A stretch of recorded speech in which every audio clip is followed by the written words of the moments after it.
Hey everyone, welcome back to ONYX Pages and welcome back to Written with Purpose, the 2021 author series of Black science fiction and fantasy authors in which I talk about their writing journey, talk about their writing, and also just chat with them about them in the world, and of course, connect with you through our reflections and also in the comments.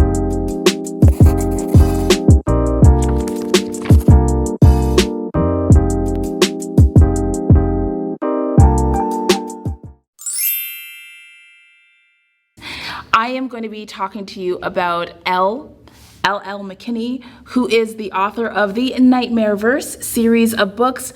I first found out about L L McKinney when I heard about A Blade So Black, which is a reimagining of Alice in Wonderland. And Alice in Wonderland was one of my favorite childhood fantasies growing up. I remember watching the 1970s Technicolor video movie motion picture at the time. The Cheshire Cat was one of my favorites, and I just loved it. I mean, I was very clear that I could never be Alice, or I would never be Alice adjacent, but I loved it anyway. So enter a Black Allison, written by a queer author, and I'm like, yes, I'm grown, but I still need this reimagining of my favorite fairy tale. So I want to tell you a little bit more about L L McKinney.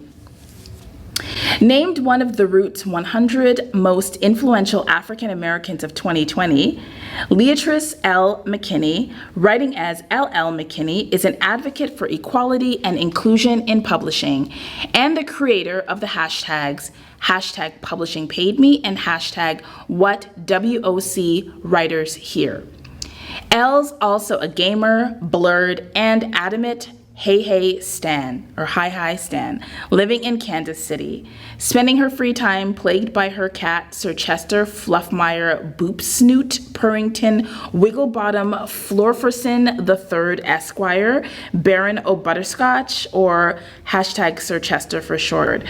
Her works include the Nightmareverse books Nubia, Real One through DC, Marvel's Black Widow, Black Blood, and more. She's amazing. And let me also tell you about the Nightmareverse. In L L McKinney's fantasy series reimagining Alice in Wonderland, an Atlanta teenager fights monstrous creatures in a dark version of Wonderland by night and balances high school friends and family in the mortal world by day. And living such a complicated double life could cause Alice to lose her head, literally. With memorable characters and page-turning thrills, The Nightmareverse is the fantasy series I've been waiting for my whole life. Blurbed by Angie Thomas. Okay, so this interview was, I think, the funniest storytelling-ist video of the entire series. Elle is amazing. She's funny. She's witty. There's a reason why she has such amazing Twitter following. I hope that you enjoy our discussion. I'll see you in the reflections afterwards. Let's get to it. Thank you very much for agreeing to spend some time with me and for the people who are going to be watching to talk about yourself and to talk about what you've written, and also to talk about, Black science fiction and fantasy in this historical moment and its importance and so on. When did you start writing, and how did you become a writer? So for me, I've always loved telling stories, and I've always loved stories. My grandmother said that I was reading by age of 2. I can't remember that far back, so I have to take her word for it, her and my mom. So I was reading and loving books, and before I even really knew the process of putting stories together, like with words, I would use really bad stick figures to tell stories in picture books. So that's how I got started, and I loved it a whole lot. I was writing fan fiction before I knew what fan fiction was, and that it was a thing. Like the very first attempt at a novel I made, I was between the ages of 9 and 11, and it was based on it was based on Power Rangers, and I didn't know it at the time. I just thought I was writing about these people in space, and they could say these words and they would, transform into these spandex suits of colors. And of course, it was because I loved Power Rangers. So I'm like, I'll make my own spandex suit team. Again, I didn't know what fan fiction was. So, and I got pretty deep into it. My grandmother still has like a printed out copy of it. It's at her house somewhere. And so one day I might find it and go through it. I recently found some old Ronin Warriors fanfic that I wrote that will never see the light of day. But that's how I got started. And I did it all through school. And then I had that incident that I talk about often, which is where my freshman English teacher told my parents that writing is a distraction for Latrice and she should stop. Mm-hmm. And I was like 14. And this was back before, cell phones had cameras and you could do anything on social media to show how, sometimes teachers be treating Black kids. And I would finish my work in that class very early because it was English and I liked reading. Yeah. And she wouldn't let me go forward in the curriculum. So I couldn't work on anything else. And so I would just work on my own stuff. And that was a problem for her. She didn't like the fact that I was able to do that. Mm-hmm. And so my parents were supportive. Like I didn't get in trouble, but they did say, how teachers be when it comes to smart Black girls in their class, just for your sake, maybe don't do it in her class because there's we don't want her trying to start trouble for you is what we don't want, because we'll be up there in a heartbeat if it comes down to that. But this was, again, before people got in trouble for doing this stuff. Yeah. And we had trouble with teachers before. Like my mom had pulled me and my sister, not out of a class, but out of a whole school when I was in the 2nd grade because the teacher tried to say that I didn't know how to read when I was reading at like an 8th grade level. So it was me and reading, and teachers who don't like that I read so much and do so much has been a thing. So I stopped writing for a good long while, at least with the goal of, writing my own stories. I still wrote in different capacities, like for assignments and things like that. So fast forward to the college years. And a little thing like Twilight happens. And I had no shade to anybody who does enjoy Twilight. I did not. Mm-hmm. I was somebody who liked vampires and werewolves and stuff back before it was cool, as the saying goes, back when people like, you weird from when you like that sort of thing, and seeing vampires that could like sparkle in the daytime instead of explode in ash, it was like heresy. How dare? So I wasn't into it. But then the movies happened, and my friend, because the way that my friends will sometimes entertain each other is we will pay for a friend to endure something that we know that they don't like just to see their reaction. But never anything like super, troublesome or anything like that. Like if somebody really doesn't want to do it, we're not going to do it. But I was like, all right, y'all pay for the ticket and you buy me popcorn and a Slurpee, I'll go see this vampire movie, sure. And I came out of that movie like, what the hell did I just watch? Yeah. And looking at that and knowing that it came from that book, I had this moment where I was like, well, damn it, if she can do it, I can do it. And that's literally how I got started with the want to publish, with the goal to write towards being published. That's how that happened. It was in response to that. Because I had always wanted to like write a book, And this time I was like, you know what, I'm gonna go for it. Because if this is the stuff that's coming out of, I have a shot. I know I'm at least better than this. So that's how I got into the goal of wanting to publish professionally. And science fiction and fantasy, because you said that was, just the focus for today. And that's what I grew up loving. Mm-hmm. And I didn't know about Octavia Butler and things like that until college. Because my parents, we had, James Baldwin and Ida B. Wells, we had Maya Angelou, we had contemporaries, Toni Morrison, because that's what my parents read. So we had Black authors in the house, but I was the only one who did science fiction and fantasy. So we didn't have Black science fiction and fantasy in the house, because books is expensive, and you know, it was a treat to have one. And when you got one that the whole family could read. But my mom, when she would go grocery shopping, the grocery store was across from the library, so she would drop us off, go spend 2 hours in the grocery store, come back, pick us up, and we would take stacks of books home. But I would be asking librarians for books, and they would always give me white authors. You know, they never thought to give me Octavia Butler or anybody else who was writing books with, you know, speculative bents that featured people who looked like me. Yeah. And Alice, A Blade So Black is my first book that was published, but it's not the first book that I wrote. I wrote 2.5, 3 books that were about white boys, because I thought that's what you had to write to be published, because that's all I read in the genres that I loved. And it wasn't until my sisters started having kids, and those kids are growing up and loving the same things that I loved as a kid. And I'm looking at them, and I'm looking at the bookshelves, and I'm like, you know what? I will be damned if there's not at least one. Yeah. There's going to be at least one book with a Black kid on the cover doing these things. Because my first love is urban fantasy, you know, that magic world beneath the magic world, Buffy the Vampire Slayer, you know, things like that, where the rest of the world doesn't know what's happening, but all this magic is going on. I love that. That is my love when it comes to science fiction and fantasy. So that's what I wanted. Alice was the first time I gave myself permission to be the hero of my own story. And that's just how not having representation, that's what that can do to you. Yeah. So yeah, that's the long, short, but still mostly long way I got to where I am at this point. And why YA? YA, because again, that's what I loved reading. Like, I read adult science fiction because, you know, you read up. So I'm in high school reading adult stuff, you know, reading like Interview with the Vampire and falling in love with like the idea of these immortals and Lestat, but I wasn't as, you know, wild about Lestat as like everybody else was. And I'm like, he's kind of an asshole, you guys. Yeah. Like he's right. It's like he's entertaining, but my favorite was Louis. Like that's who I had a soft spot for, Louis, who I pronounced as Lewis until I heard the audiobook. I was like, you gonna have a vampire named Lewis?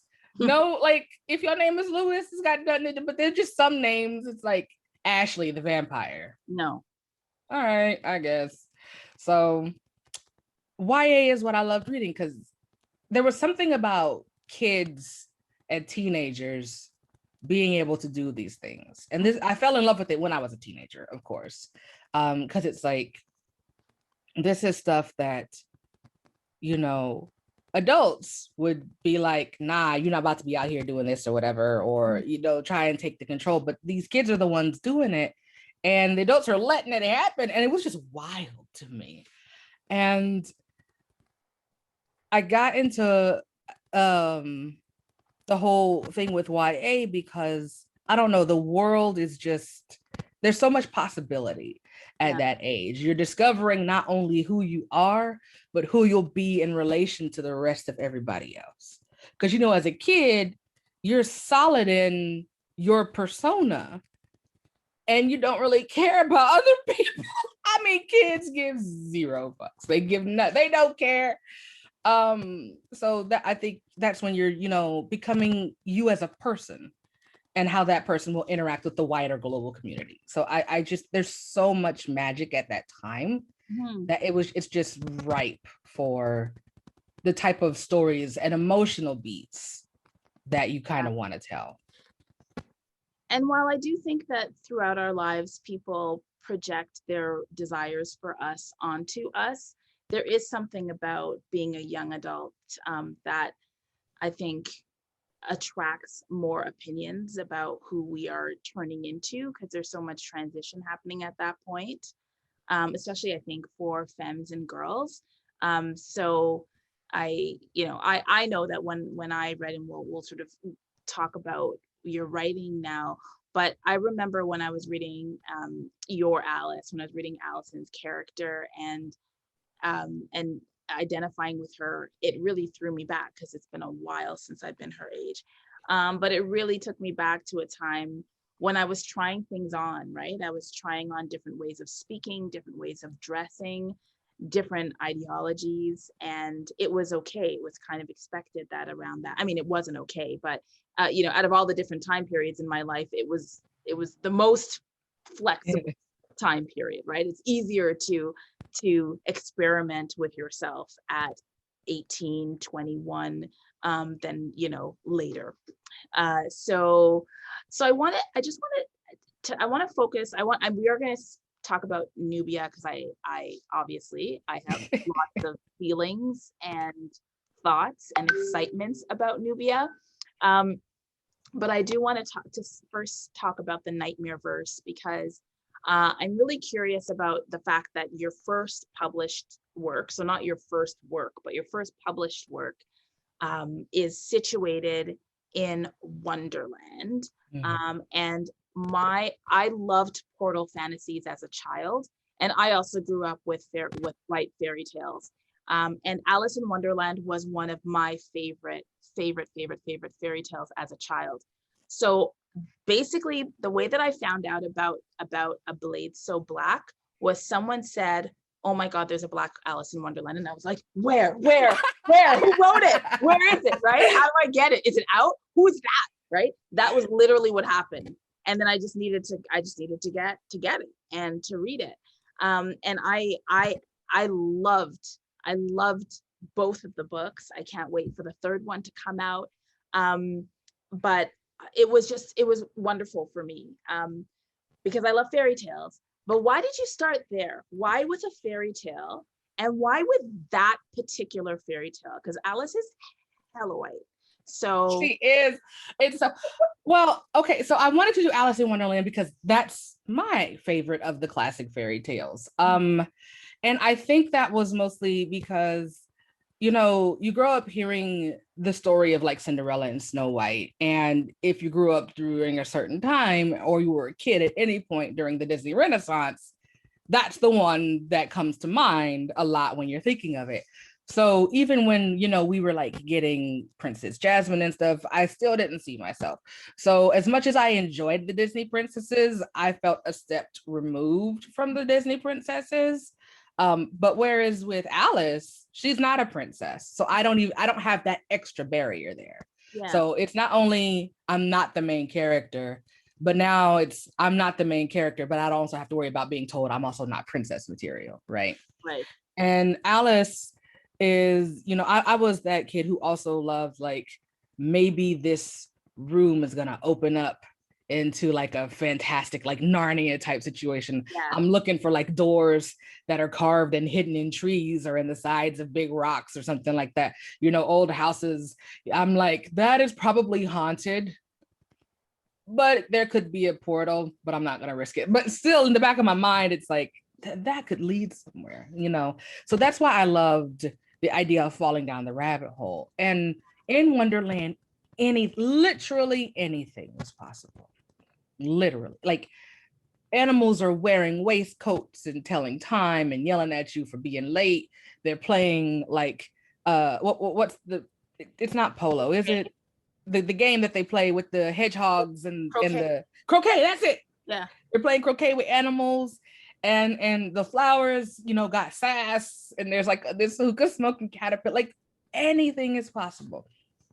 And part of me was like, well, knowing just how people and they still reacted the way to having a Black Alice as they would have, you know, and they still do any of these other stories. I was like, the one place where you can't tell me it wouldn't be possible is going to be this one, because this is where the animals are talking to you. Like, yes, you have fairies and witches and fairy godmothers in the other stories, but they're still humanoid.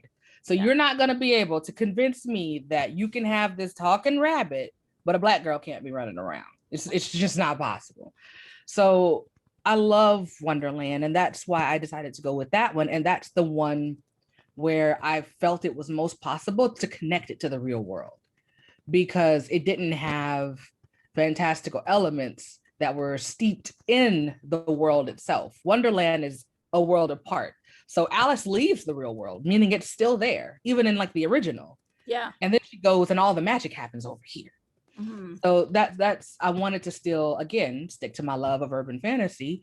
And so that's how we got that. And just in general, you know, being Black American, a descendant of enslaved people, not having that connection to the fairy tales and the stories that was passed down through generations. Yeah. And then having, you know, this culture, the dominant culture, forced upon your bloodline. You know, you're forced to assimilate, you're forced to take on and live in this culture. Well, you're not going to shove this down my throat and then say, I don't have a birthright to this as well. Alice is as much mine as it is anyone else who thinks that she can't be Black. I'm sorry, this is my fairy tale. And you want somebody to be mad about, go be mad about the people who stole my people back in the day and removed me and my line from being able to connect to our stories. And then forcing all of that upon us. So you can't say that you can only, you can't have the stories and the magic of what we're trying to make you adhere to. You can't have that part. Nah, you can get out of there with that. So that's why fairy tales, and that's why Alice in particular, because it was just, this was the book where I was like I said, I'll be damned if there's not, you know, a story about all this with a Black kid at the center. And so this was my way of being like, nah, I'm taking it all. Yeah, y'all can fight me, you know. I bet you won't show up, and you bet you won't beat my ass. I bet you won't, you know. So that was what it was. And so it's just, it was the perfect storm of being able to do the things that I wanted and experiment. Because again, that time is, like you said, a great time for experimentation. And so I wanted Alice to be able to do all the things that I wanted to do as a kid and still be able to do them in this world. So I didn't want to move too far away from the real.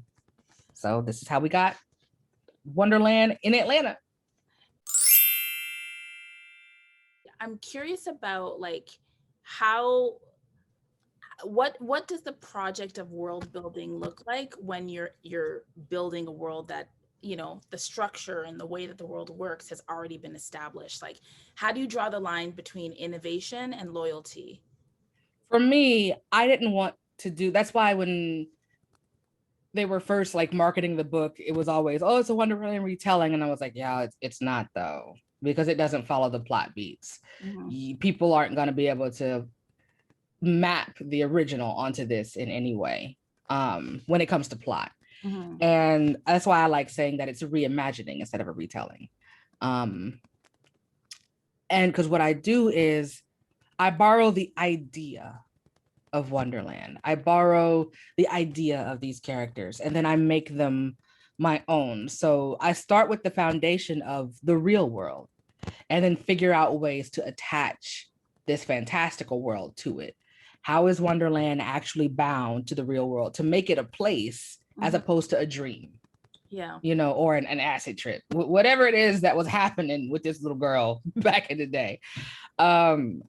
And so the characters, I gave them, you know, real world equivalents, like the Mad Hatters, Addison Hatter, owner and operator of the Looking Glass Pub. Tweedledum and Tweedledee are the Tweedlenovs, who are just other dreamwalkers, Russian twins.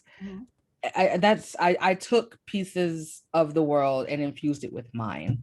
And in Wonderland, with the exception of like the red and white queens and their castles, everything is made up from scratch. Because Wonderland is a place where, like, again, anything can happen. So if I want literal hills that rise out of the ground and move slowly throughout the day, literal rolling hills, I can make it. So having a place where there are, like, having established that there are rules because it's connected to the real world, I think helps solidify and make it okay for me to do all the nonsense stuff that happens in Wonderland. I don't have to explain any of that because I've already established it to something that you're like, okay, this is factually plausible, so why not? Yeah. So I think it's a little bit of a different exercise than trying to establish the entire thing. I got to pick and choose. and Wonderland's so vast too, right? Like it's not a particularly cohesive world, like compared to others that are super structured, right? And Yeah. this dynamic. So yeah, that makes total sense. I remember loving Wonderland's chaos, right? Yes. I grew up when the movie came out, the Technicolor motion picture came out. And so that's what I grew up with. And it was like grainy and weird, but really amazing. And so you never knew what was going to be around the corner, and everything fit because nothing fit, because that's what Exactly. Yeah, I loved that about the book. But I will say though that as much as the McKinney Wonderland reimagined you know, spoke to what I remember, it was better. It was better than what I remembered. Thank you. Yeah, and it was dark. Like you know, as dark people, like when I say dark, I'm not talking about dark as in bad.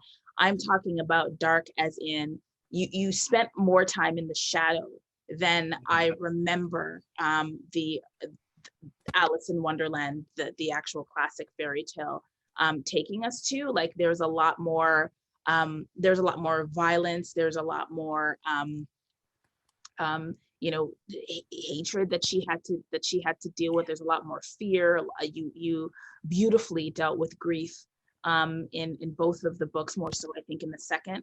But there was just so much that you did in that, and I really feel like you really delivered on the potential of untapped potential of the story and of the world, and I really appreciate that. And I wonder, yeah, thanks, thank you, it was a pleasure to read. I wonder about how, like, so as you know, I read Black science fiction and fantasy pretty much, like 98% of what I read is that. And I'm always reading for, I like reading works written by writers who are not afraid to take up social justice issues, the day-to-day things that Black peoples deal with, and to offer us things through their fiction. And in both like the world of Nubia, and also the world of Allison, you do that. And I'm curious about how you choose what issues you will have your characters confront. And as a Black queer woman, I'm particularly interested because you did this, I think, in everything that I've written that you've seen, everything that I've read that you've written, is that queerness is there. It's casually there. And I find that so refreshing, and liberating and exciting. So how do you decide how much contemporary political social justice stuff you're going to put in your work? Racism and race is always going to be in all of it, even if it's not going to be at the forefront. Because again, this goes to, you know, I read for escapism. Mm-hmm. And there's this thing where publishing has this obsession with Black pain. They just do. Those are the stories that get the most marketing, that get the most push, that are acquired the most. And they are important stories. I'm never going to be that person who says that they don't need to happen anymore, because we still need to tell the truth, because they're always out here trying to lie, right? So somebody has to continually tell the truth, especially to the kids. And so I think books that cover that, you know, like The Hate U Give, of course, is one that most people are aware of. If you're not, I don't know what to tell you. And it's important, but also our chances to see Black love and Black adventure and Black, you know, just going out in space and just being and existing and getting to do all of these things. So I always want there to be truth in the book, but it's not the focus, because while yes, I do have to deal with these things pretty much on the daily, and I have a tremendous level of privilege when it comes to being as light-skinned as I am. So it's still, you know, there's these layers that are there constantly, but at the same time, there are moments where you're with friends and family and that stuff kind of falls away for a little bit. You know, it's part of life, but it's not the focus of life. Yeah. And that was really important for me with my fantasy stuff, particularly with A Blade So Black, is I'm never going to ignore that this stuff is happening, but I'm still going to show the other facets of life that happen with these characters. But then when it came to Nubia deals with it head on in a way that it doesn't happen in A Blade So Black, because I was going to schools with these kids who had been reading Alice in Wonderland and had been reading my books. And so we're talking about stuff that we like, you know, we're just talking about video games and comic book movies and the MCU and, you know, DC trying to do their thing with the Justice League and so forth. And then these kids are like, you know, you have these heroes in these movies who are doing these things to save the world, but none of them even acknowledge stuff that's happening with the Black community. They don't, like, does this not happen in that world, or do they just not care? And I'm sitting there and I'm like, you know what? You're absolutely right. You are so right. And I know that there are, you know, comic creators who have dealt with those things in the past, of course, you know, but comics is so vast. Yeah. There's so much of it to be like, well, if you read this particular issue and this particular run of this character, you'll get that. But then you have to know who the character is and you have to know the backstory. So I'm like, you know what? I got the opportunity to write a hero story and an origin story. So I'm like, I'm gonna do this, like we were talking about with those kids. They wanted a hero who knew what they were going through and had, you know, those shared experiences. And so that's how Nubia came about. And I think that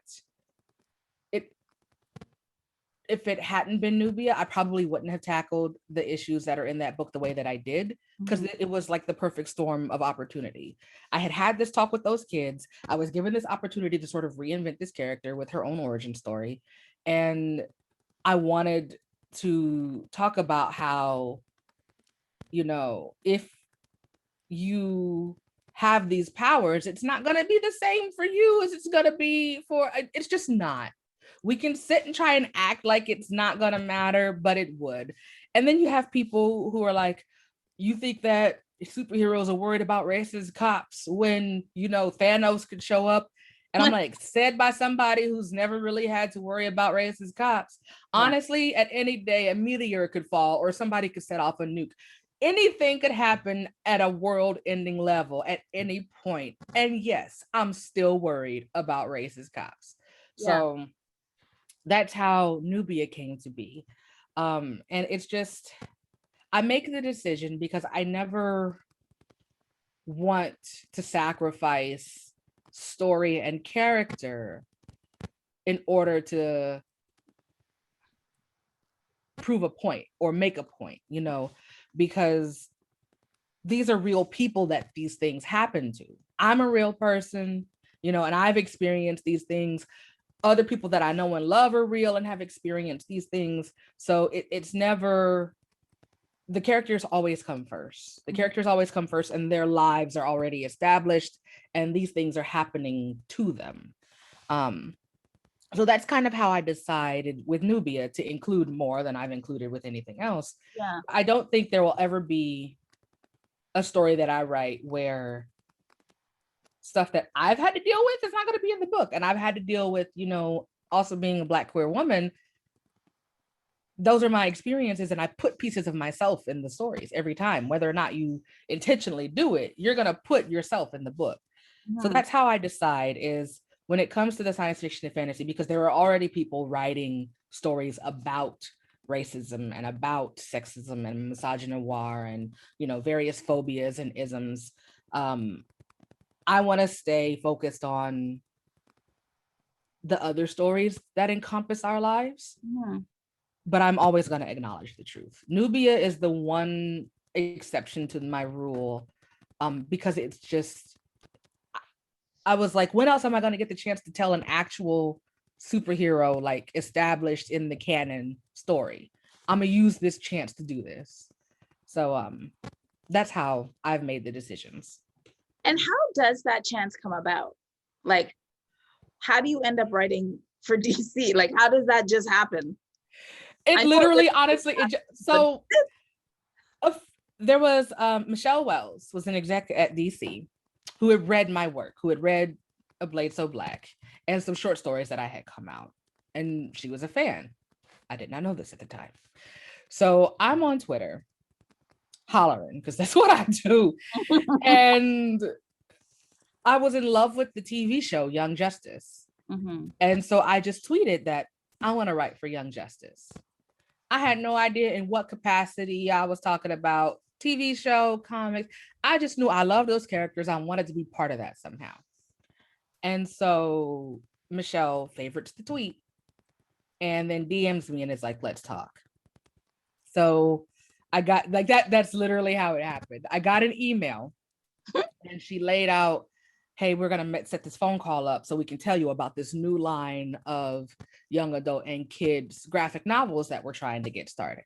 Mm-hmm. And I said, okay, cool. So they talked to me about them and what they were trying to do. And they were trying to do more focused on, you know, the heroes as kids becoming who they are as people, in addition to becoming who they are as heroes. Mm-hmm. And so they're like, are you interested in pitching Young Justice? Absolutely. So I write this pitch, and what's funny is because people are like, you know, some of the haters are like, oh, well, you know, you're only doing that. Like, why do the Black stories have to do with Black Lives Matter and blah, blah, blah. And I'm like, oh, no, you guys, when I wrote this pitch for Young Justice, Superboy and Robin were at a Black Lives Matter protest. It had nothing to do with the fact that Nubia was Black. I was just going to put these heroes because the question that, again, it was with those kids. And that issue of them not seeing heroes even acknowledge what they were going through. Yeah. That was the point of the story. And so heroes, sorry to interrupt, but you can't be heroes to those kids if you don't acknowledge their realities. Like, exactly. That's a criteria of heroism, right? Exactly. And so it was, I had them go into protest because the way that I had pitched it originally was some of the Black members of the team were having to deal with nonsense that the other ones didn't.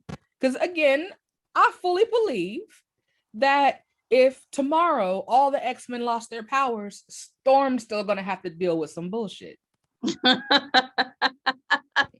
Everybody else can go about their day and not be hated for being mutants. Storm is still going to have to deal with people in their mess. Yes. So this idea, and I've gone into talks with like Bethany C. Morrow about it, this idea of allegorical racism bothers me. Yeah, because mutants are dangerous, you guys. We have seen they push quarters through people's heads with a thought. Like, that is a literal danger. If I can set you on fire with my mind, whether or not I mean to, that's dangerous. Yeah. Being a Black person is not. So this false equivalency has always bothered me. Much as I love the X-Men, don't get me wrong. Yeah. But it's a storytelling flaw. But anyway, sorry, that gets at me. And that's one of the reasons why I did this. And so I wrote the pitch and Nubia was in there. She was in the original pitch because I'm like, you know what? I've been hollering about Nubia for almost 15 years. I'm going to slip Nubia and y'all going to print Nubia again if I have anything to say about it. The original Nubia, Wonder Woman's sister. And so I guess I had unintentionally made her like the center, and her voice came through so much that the team was like, this is a great pitch. Could you give us one that's just about Nubia, please? And I said, absolutely. Yes, I will. So I pulled back and I kept the main story beats of, you know, her being Black with superpowers and how that can go left really easily. And the fallout from that and the protests and everything. And I kept all of that. And I just focused on her and her friends. I gave her, you know, her best friends and her moms and stuff. And that's how Nubia Real One came to be, was through a tweet about Young Justice, then a pitch about Young Justice, and them dealing with social issues to Nubia being allowed her spotlight.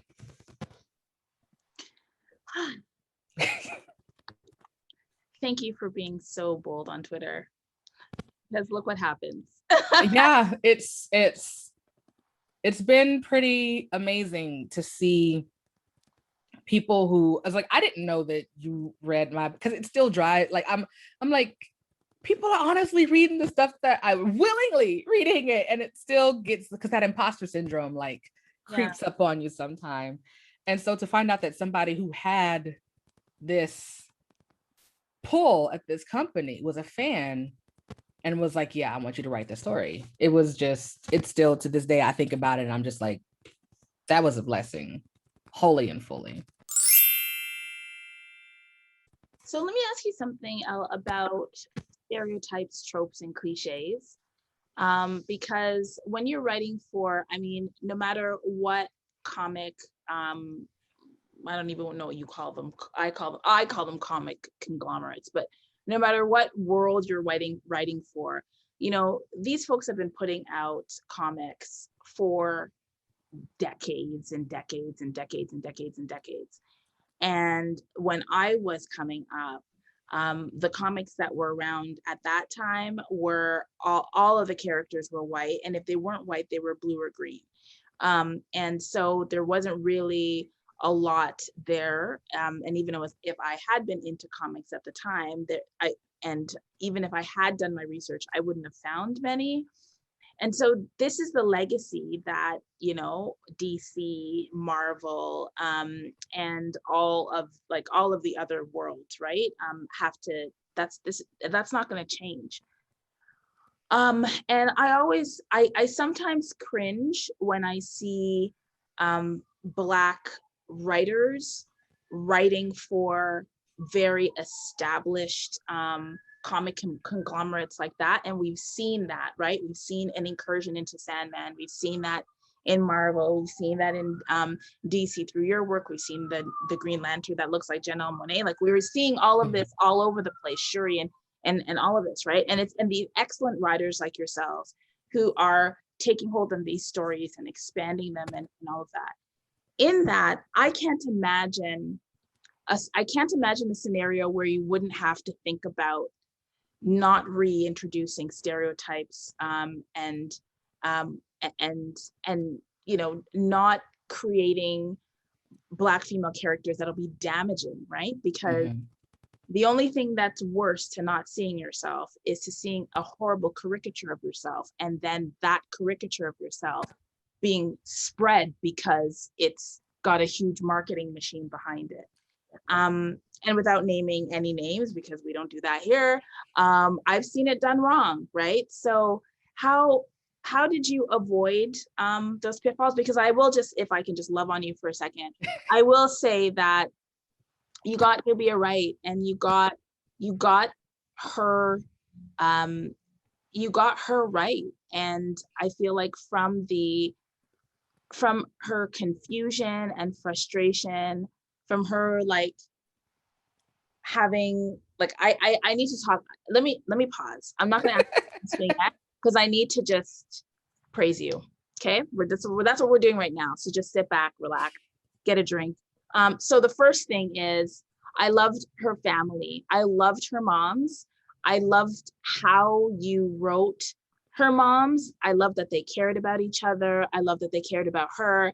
I love that you balanced their, you know, desire to keep her safe with like a very recognizable kind of controlling, you're grounded and all of that kind of stuff, but also that you showed us how parents who are legitimately afraid that their kids could get killed, right, which is a real thing that Black parents have to deal with, that you were able to show us a way that parents with those concerns can also be kind and understanding when their children do things that they don't understand. And you also did that with Allison and her mom, who's going through like grief, depression, after her father dying, but even like you see her being like, I know you're trying to save the world, but you better get back in the house by 9 o'clock, right? Like all of this, like I just loved how you did that. I loved the friendships in both of the worlds that I'm talking about. I particularly love the friendship in Nubia, and how the threesome, like you were able to balance like this kind of budding love relationship, but it wasn't central. It didn't overpower the friendship. and just like and also like random droppings of queerness. Like I noticed that at the protest, we have, Black trans lives matter, like front and center, like all of the other words on people's shirts are like kind of blurry, but like that one was like right there. And I'm like, I see you. I know what you're doing. That's Robin was, because Right. we developed the characters, Yeah. and she just knew Oscar so well, because Yeah. she's like, what are they wearing? And I was like, they're gonna be, of course, making these statements. And it was such a collaboration, because it was like, I trusted her wholeheartedly, because again, this is why I insisted on having a Black woman as an artist, because I don't want to have to teach you while I'm also trying to create. I don't want to have to do that. No. And you come equipped with certain knowledge and experiences if you're from that community. So we waste less time that way. Yes. Because I'm already going to have to do that with the editing team. Like that's just a given. So yeah. And her hair, like 4C hair. And I was just like, yes, she's running and her hair is not bouncing or blowing, right? Like it is staying in place. Like, she has a wash day. She's braiding her hair. Like, there's just things that I'm just like, why are we not seeing that in well, I know why we're not seeing that all over the place, but things like that made it much more believable and understandable to me. And I just really appreciate it. And I also like how Dee was not like central, right? Dee was just like a person, and I was like, she's gonna have to be in here in some way. Yeah. But how do we do that in a way that doesn't, center white women in stories that are not about them? Like there was an opportunity for us to sort of see like what an accomplice might look like in this yes. like narrative. And I think that was, I loved Nubia Real One, and shout out to Robin. The pastel, like the choice of the color palette, I don't understand what that was about, but I'm not mad at it. It was great. Oh, and the Easter eggs, like the little like star earrings, that I was just like, sorry, but Wayland or whatever. Yes. And the little like snake cover the pocket, and I was just like, oh, it was just I just loved it. So the way that I balanced that is, again, I wasn't trying to make Nubia something that she wasn't. I wasn't trying to emulate this presented idea of heroism, right? And I think that's where sometimes you have the pitfalls that you were talking about, or you end up leaning into those stereotypes, because the idea of the hero is one that can only be embodied so far, which is why on the back of the book, the central question to the entire story is, can you be a hero if society doesn't see you as a person? So that was the big thing. And again, I always start with world building is with the characters. And I knew that if I got Nubia right as a person, like if I could take away the powers, the story would still work. Then I was on the right track, because the reason why they do what they do is the powers, but the reason why they do what they do isn't the powers alone. It's the powers in combination with her having the skin that she has, and her being a Black girl in America during this time. So it was beyond, because you do have those stories where the kid is hiding their powers because they don't want to be discovered and they don't want to be, seen as this or that.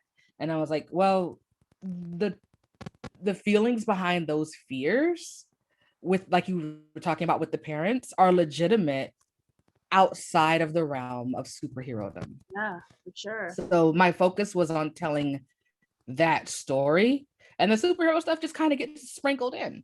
Yeah. It needs to make sense on a base level.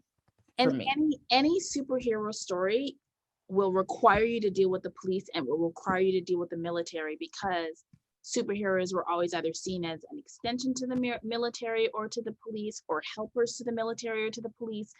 And like there is a political dimension, an economic dimension to superheroes. And so you change, well, not just changing the race, but if you introduce a Black superhero, you can't do that without problematizing the relationship between Black people and law enforcement, because it's a horrible relationship, and it has always been a horrible relationship. So to have like a superhero that's just like that, with the cops are like, thank you, Nubia, like it's not gonna happen. It's not gonna happen. Like it, and the thing is that, you know, superheroes were created to be the good guys, right? Mm-hmm. And the people who were doing the creating had a very skewed view of what it meant to be a good guy, because those systems have been put in place to build up these falsehoods and these lies. Like police, good guy. That's just how it was seen, because that's how it was presented. So those, like, the term didn't know any better isn't correct, but the feeling behind it is they didn't know. It's not that they didn't know better, they didn't know to look past that, because this is all that had been, you know, told to them. Police are good guys. Never told to question where the police came from, why they're good guys, how they do or don't interact with other people, you know. So you didn't even know that you had to ask those questions, those people who were creating these things. And then when they started to realize it, you would get those very oftentimes clumsy insertions of, you know, Black characters or other people of color that are still being written by white people, you know. So it still comes from a good place, but sometimes good intentions aren't enough. You know, you had Stan Lee making his speech about how civil rights and stuff, you know, was happening, and racism is one of the great sins of our time, and he's trying to mitigate that. And it's like, I appreciate you, sir, but you need to kind of, if you're going to do this, you need to pull someone else in and give them the resources to be able to do it. That's how you do that. So I think that's how it was. Again, the team was all Black women, with the exception of, you know, the editor and whatnot. And our editor let us do whatever. I got very little pushback about anything with that story. She really was just like, yeah, I'm just here to facilitate. And that's how sometimes that's what you need to do, allies. You just need to be the one there to sign the check. Like, that's literally what it takes. So it's just the idea of superheroes being the good guys, and this idea that, you know, the police were the good guys, and always, you know, the military is the good guys because it's your military and you can't be seen as the bad guys. You know, you don't want to put that out there. These people who are creating those comics, you know, we're always the good guys. So it's just, I wanted to, again, tell the truth. Like, no, just like the heroes would be treated differently by the civilians, they're definitely going to be treated differently by the authority, especially if that authority thinks that they can't control them. Exactly. Did you see what they do when they think they can't control these white superheroes? Yeah. Imagine. Ooh. Yeah, for sure. And so what you've now given us the reading public recently, you've given us the Nightmare Verse, you've given us books 1 and 2, book 3, A Crown So Cursed. It's 2023. That is actually, it's going to be 2022. We're in the process of, it's going to be sooner. I'm hoping to move it up as soon as possible. Offended, so because it went from being November of this year to next. I'm hearing on Twitter, why does it say April 2023? And I'm like, that's not right. But it was a whole thing because COVID happened and pushed everything back. So we got pushed back to like April of 2021. And then my imprint shut down and we had to be moved to another schedule. And if I was an author at another imprint and somebody else came in and my book was the one that got pushed back, I'd have been pissed. So it's understandable that the people who weren't originally part of the plan are the ones who got bumped even further. So it's just been a series of unfortunate events with where this book was with how it landed. So it's good to go. I'm excited to see the conclusion of the trilogy. I'm excited for other people to see the conclusion of the trilogy. She is a chunky book. They get thicker as I go. I love it. But just because I have more to say, and with each book, I have more of a proving ground. Like I've proved that I can do the thing, and so the editor team, they give me a little more leeway each time. So and it's a trilogy. Yes, it's a trilogy. I have ideas for prequels and sequels and spinoffs, so we'll see what the future holds, because Wonderland is vast and I have ways to populate it and keep it going. Like I've established a system for it. And that's another thing, is I read standalone books, but my love is of series. I like to come back and revisit characters and familiar faces and places. So that's how I plan out what I write. Well, my theory was that there was going to be 4, because you had like a spade on the cover of one and then a heart on the cover of one. I think, yeah, you have a spade and you have a heart. So I was like, we're going to get like a diamond in the club, obviously. Like we got the club, but the diamond has been there the whole time. What am I missing?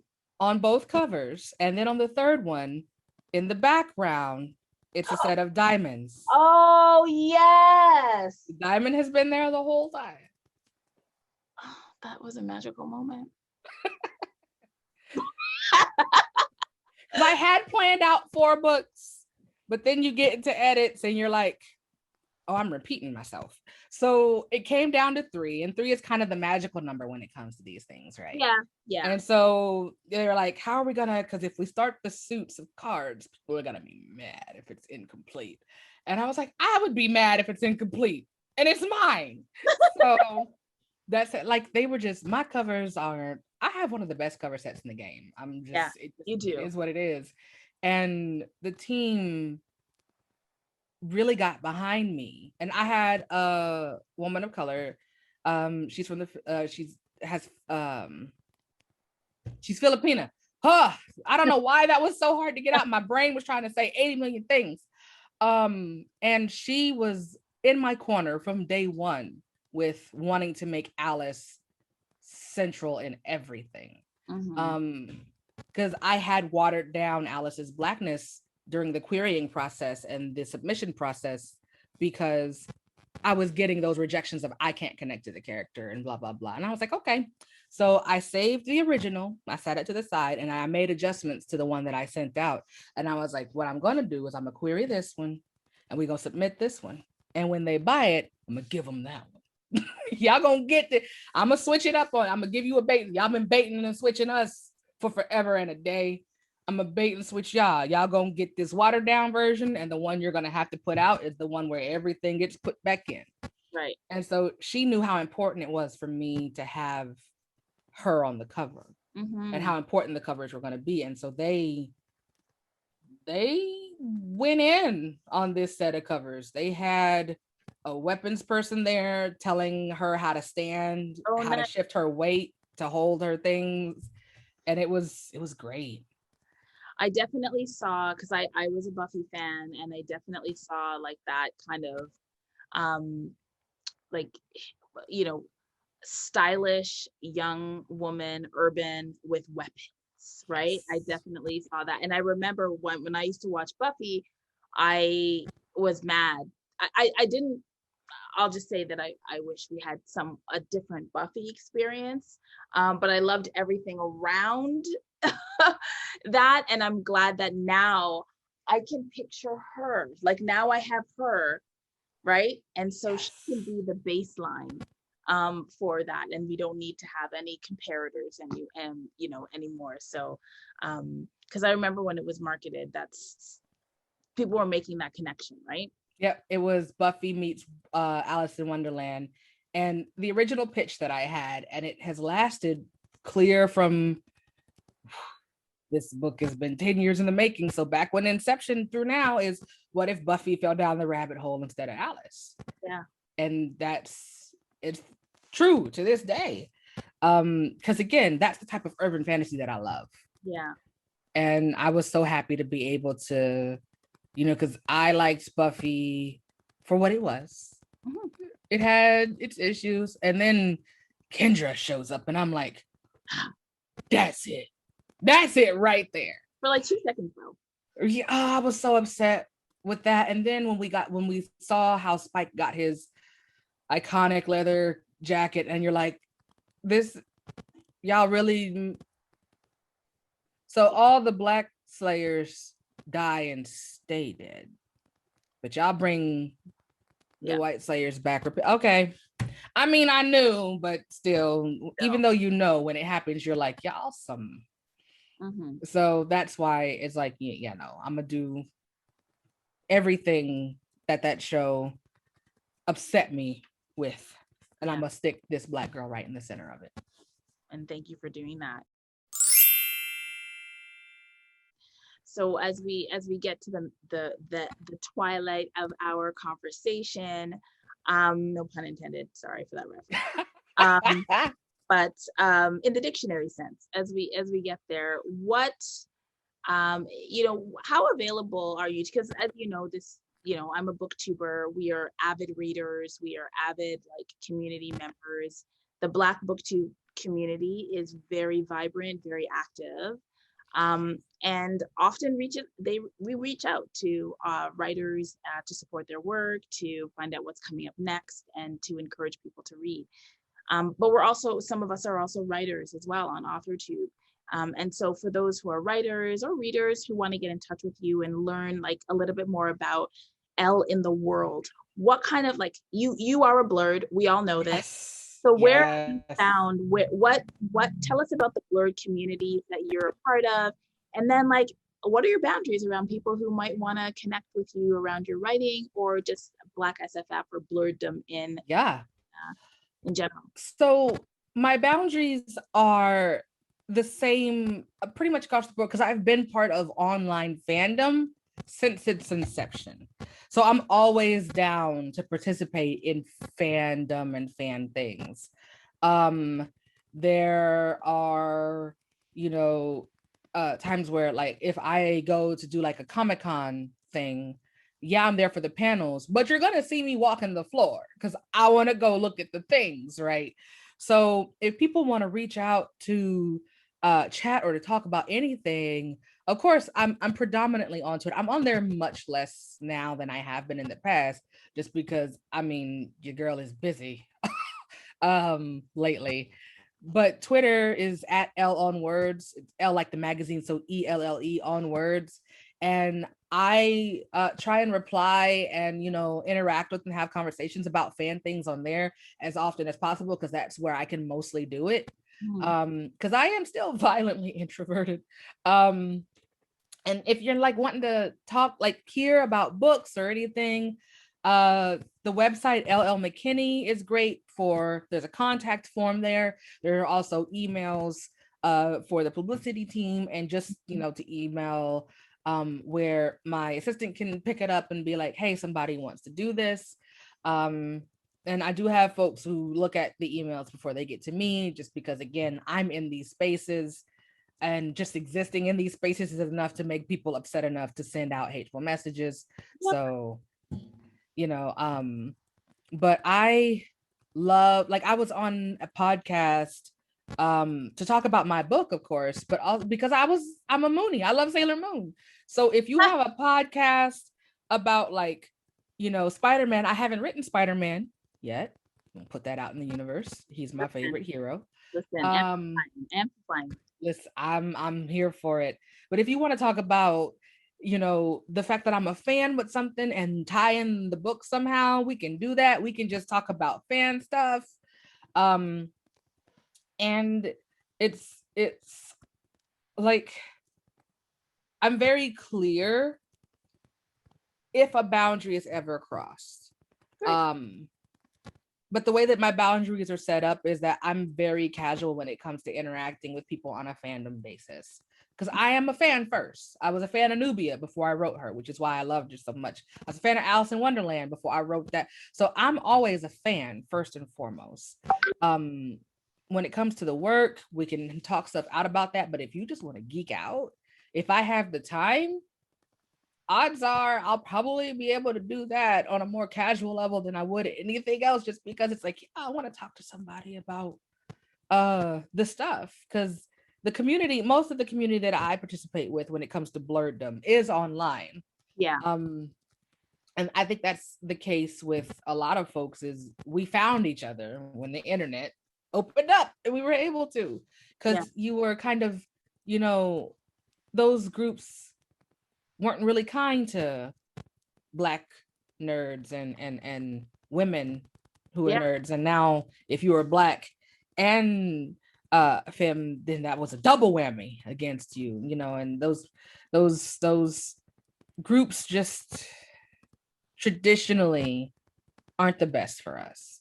So I've cultivated groups online with each other.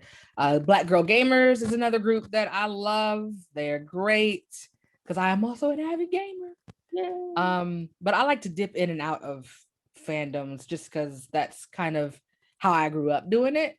So I never really like established a group where I'm in there and we're like huge community, because I'll join the big communities, but again, I'm violent interest, so I'm over on the wall just watching and listening to everybody, and then I'm dragging people that I know, like, and I'm like, here, come have fun with this thing with me. So I'm always like, if you have a question or you want to know if I'm willing to do a thing, there might be a thing that I don't know I'm willing to do it until somebody asks, and I don't know I'm not willing to do it until somebody asks. It's like, reach out, please. Don't let me potentially saying no do it, because if I say no, I'm gonna come back with, but I'll do this. So we'll find a yes in there somewhere, because again, I'm a fan first. Can I want to blurt out, there's a booktuber who does some really cool stuff, and I want to show you something. Yes. And this wasn't in the plan, but here we are. Plans change. They change. Okay, so she makes stickers, and while we were talking, I just realized I need to. I know. So her name is Brittany, and her company is Melanin Eclectic, and this is her Hada. Like, she did like an Alice in Wonderland. She's a planner. I don't know how clearly you can see this, but this is her Hata that she made. She has these Hata pins. She's got this notepad, and then she has the unbirthday. This is amazing. I know. This, like this, I don't know, wait, she's got like the shed. Okay, there it is. Okay, so this is the whole cast. Can you see them? Do you see this is so cool. Yeah, so she did, and then you can see them closer up here. So she does like different skin tones. I saw that. Oh my god, she has a sleeve. Yeah, I know. And then there's this one's my favorite, because the Cheshire is my favorite character. She did that, and then this is the Hata. I love the skirt and all the this is adorable. I love it so much. And I love I enjoyed the first live action Alice in Wonderland movie. Yeah, I know it gets like a lot of people panic, like they're like, oh, but I was like, it touched something about the original that wasn't there that I really loved. I'm not crazy about the second one. It's not as creative. And of course, this was back before people got sick of Tim Burton. So like, it just I still love, I think Tim Burton's wonderful. I just know people have just gotten, it's one of those things where it's a thing that people do now, and I'm like, but I liked this movie. Like, I cosplayed as that version of the Mad Hatter for 3 or 4 years, because I was just so taken with just the characters were great.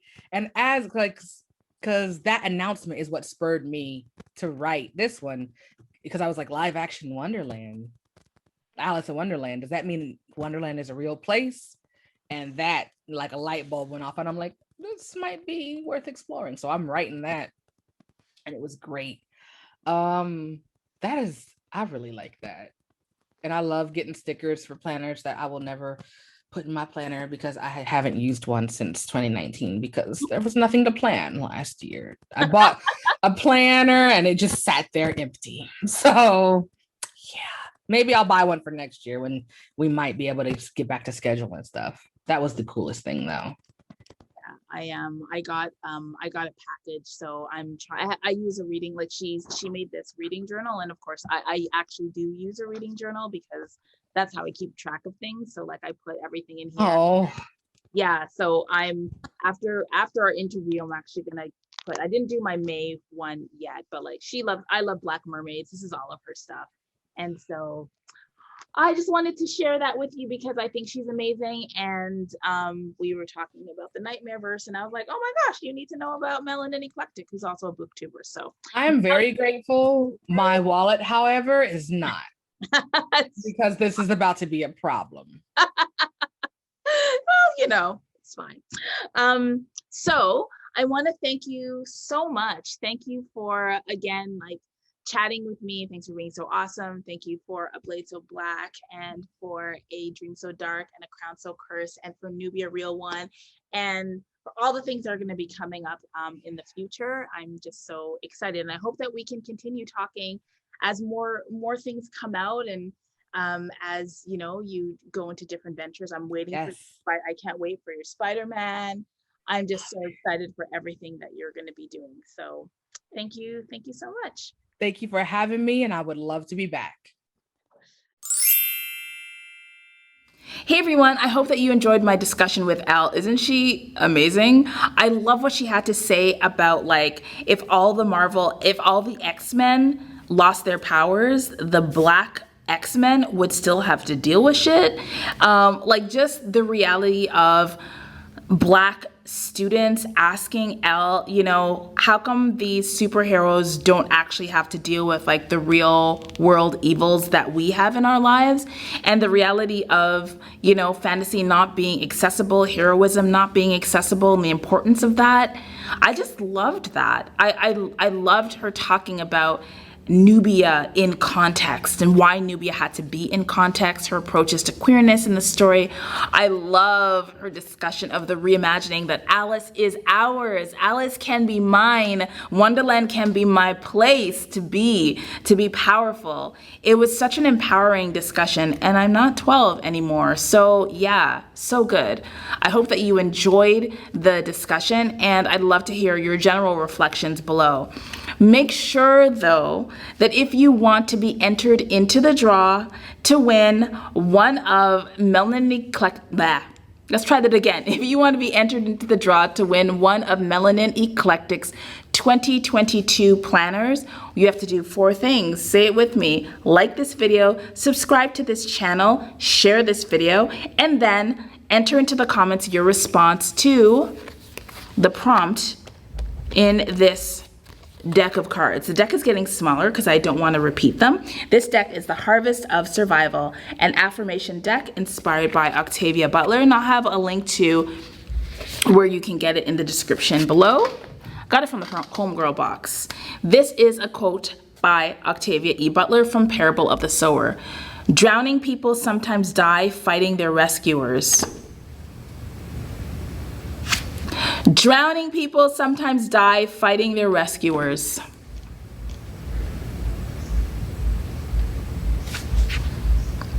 What support do you need right now? Ask for it. Okay, so since I don't want the comments to be a place where you have to talk about really, really super private things, I'm gonna twist this question just a little bit. So I'm not going to talk about what support you need right now, but because Elle talked about young people and young people needing heroes, I want to sort of twist the question a little bit. What support do we think Black youth, in particular Black queer youth, need right now? Right? And think about that in terms of the characters that we see in Black speculative fiction and fantasy, because those characters are supportive. It is supportive to see different storylines, differently abled characters, neurodivergent characters, queer, non-binary characters. Those are all very supportive things for young people. So what support do you think Black queer young readers need right now? Put that in the comments below, and you will be entered into a draw to win one of Melanin Eclectic's 2022 reading planners. Thanks very much for watching. I hope you enjoyed this video, and I will see you in the next one. Bye. Oh yes, remember to read with purpose. Always. Bye.